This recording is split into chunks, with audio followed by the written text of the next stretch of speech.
Taste the Daily. Madurai மாவட்டம் உசிலம்பட்டி அருகே பட்டாசு வெடித்ததில் ஏற்பட்ட விபத்தில் 2 சிறுமிகள் உட்பட 8 பேர் படுகாயமடைந்த சிசிடிவி காட்சி வெளியாகியுள்ளது. கல்லூத்தூர் கிராமத்தைச் சேர்ந்த பிரபுநாதன் என்பவரின் இல்ல விழா மெய்யனம்பட்டி அருகே உள்ள தனியார் மண்டபத்தில் நடைபெற்றது. இந்த விழாவிற்கு தாய்மாமன் தலைமையில் பட்டாசு வெடித்தபடி சீர் எடுத்துக்கொண்டு பெண்கள் ஊர்வலமாக சென்றனர். அப்போது ஊர்வலத்திற்குள் பட்டாசு வெடித்ததில் 2 சிறுமிகள் உட்பட 8 பேர் படுகாயமடைந்தனர். இவர்களை அக்கம்பக்கத்தினர் மீட்டு சிகிச்சைக்காக மருத்துவமனையில் அனுமதித்தனர். இச்சம்பவம் தொடர்பான சிசிடிவி காட்சி தற்போது வெளியாகியுள்ளது.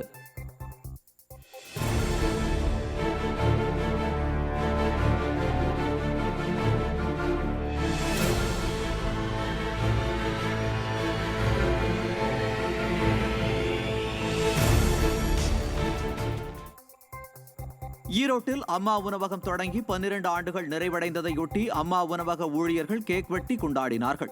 ஈரோட்டில் உள்ள அம்மா உணவகம் தொடங்கப்பட்டு 12 ஆண்டுகள் நிறைவடைந்துள்ளது. இதனை கொண்டாடும் விதமாக அம்மா உணவக ஊழியர்கள் அனைவரும் கேக் வெட்டியும் பொதுமக்களுக்கு இனிப்புகளை வழங்கியும் கொண்டாடினர்.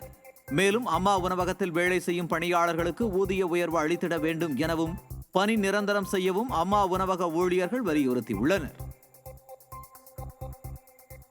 இந்த ஸ்கீம் ரொம்ப பயனுள்ளதாக இருக்குது. அவங்களுடைய பொருளாதாரத்துக்கு தகுந்த மாதிரி இந்த ₹1 இட்லி, ₹5 சாம்பார் சாதம், ₹3 தயிர் சாதங்கிற படியில் பார்த்திங்கன்னா ஒரு நாளைக்கு ஒவ்வொரு அம்மா உணவகத்துலேயும் பார்த்திங்கன்னா 600-700 பேர் சாப்பிட வராங்க, காலையிலையும் மத்தியானமும். இந்த ஸ்கீம் இன்னும் நல்லபடியாக செய்யணும் அப்படிங்கிறது எங்களுடைய பணியாளர்களான எங்களுடைய வேண்டுகோள். மற்றபடி பார்த்திங்கன்னா எங்கள் பணியாளர்களும் பார்த்திங்கன்னா ரொம்ப எல்லாருமே விதவை வாழ்வாதாரத்தில் பின்னோக்கி இருக்கிறவங்க தான் இருக்காங்க.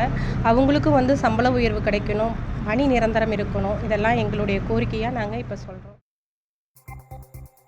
மதுரை மாவட்டம் மேலூர் அருகே உள்ள பகுதியில் சூறை காற்றுடன் கொட்டி தீர்த்த கனமழை காரணமாக நெற்பயிர்கள் சாய்ந்து பலத்த சேதமடைந்ததால் விவசாயிகள் கவலையடைந்துள்ளனர்.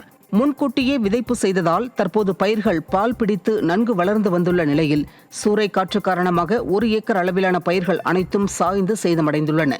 இதேபோன்று பல இடங்களிலும் மரங்களும் சாய்ந்து ஒடிந்து சேதமடைந்துள்ளன.